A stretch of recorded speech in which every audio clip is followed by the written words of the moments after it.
Hello hello hello मत बोला। तोहरा कुछ बुझाला कि ना बुझाला? अरे हमार जान काहे बीपी हाई करे लगलू बतावा।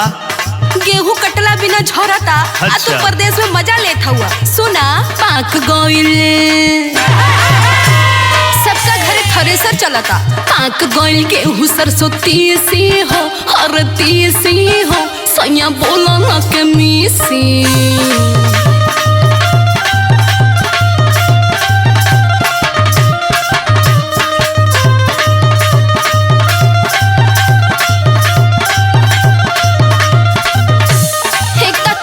गर्मी बर्दाश्त नहीं की हो। अरे तो छतरी लेके जाइल करा। तो हर छतरी अब काम के नहीं खे। अच्छा। बोला ना कमी से हो बोला ना कमी से।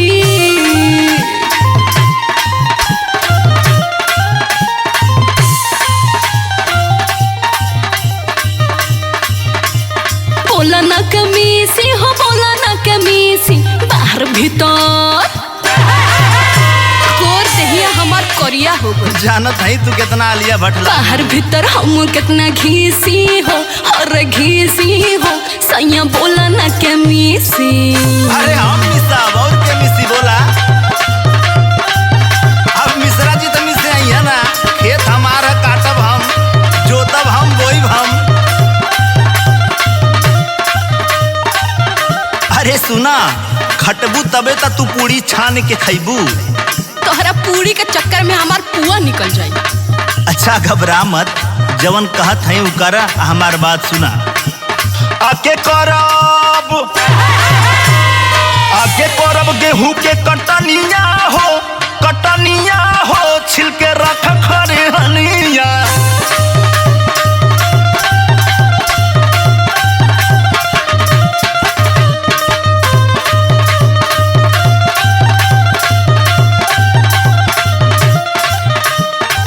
टेंशन मत ला हम आवत है ना। रख खरी हनिया छिलके रख खरी हनिया।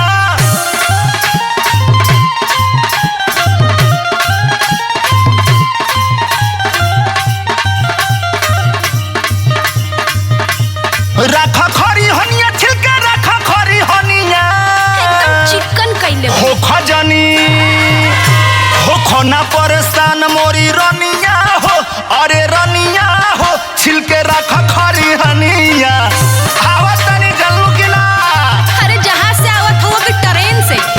अरे मिश्रा जी के 3 पहिया टेम्पुआ से आवत है। इनहू का टेम्पू एगो तो जगह जगह पंचर हो जाला। इनकरो टायर पुराना हो गईला। इनका ट्यूब में हवे नहीं के रुकत।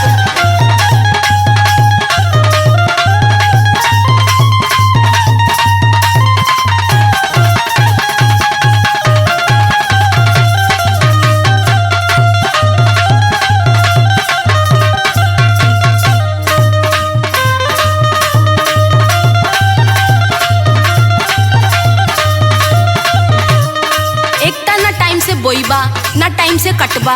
गेहुआ ना रही तो का पैसे चटबा। बकलोल मरद ई का कहलू हो। अरे काटे दावे में सपना हो खता जियान हो। अरे चिंता काहे करत हूँ। अपन तो चलबे करी थ्रेसर संग में पौनो पाल के थ्रेसरवा लगवा दे जल्लू की ना। और मृत्यंजय भाई और ललित जी हैया हुआ बोझवा बांधे खातिर। हाँ देखा था का करत हुआ।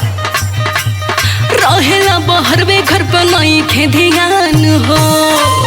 अरे कमाई ना तो तू नया नया सड़िया झमकैबू कैसे।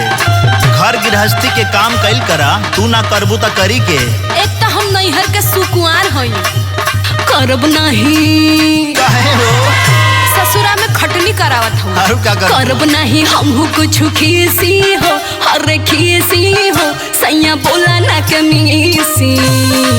अरे खटनी ना करबू तो का करबू। अंडा देबू का? 4 गो बोझा काट देत हूँ तो लागत हूँ वहीं से। बतावा के करी। खेत बाड़ी धन दौलत सब तोहरे नामे न बा। और तू का समझत हो कि यहाँ हम मजा लेत हई। हम कितना परेशान रही ना। तू का जनबू पवन पाल से पूछ ल। हमारो के कमावा के बड़ी बापर रेसर।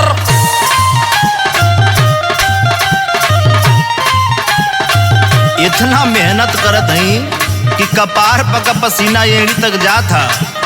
आवता नहीं घरे खूब चलाई रोज थ्रेसर। तोहरा थ्रेसर में अब परेशान नहीं खे।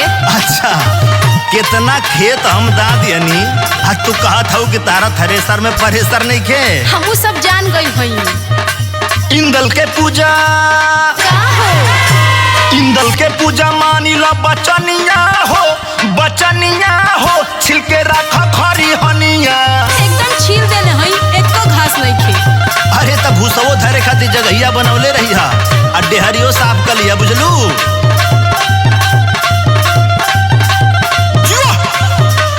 पाक गोइल के हु सरसों तीसी हो, सैया बोला ना के मीसी। आगे गोल के हु के कटा हो, छिलके रखा खरी हनिया। पाक गोइल के हु सरसों तीसी हो, सैया बोला ना के मीसी। आगे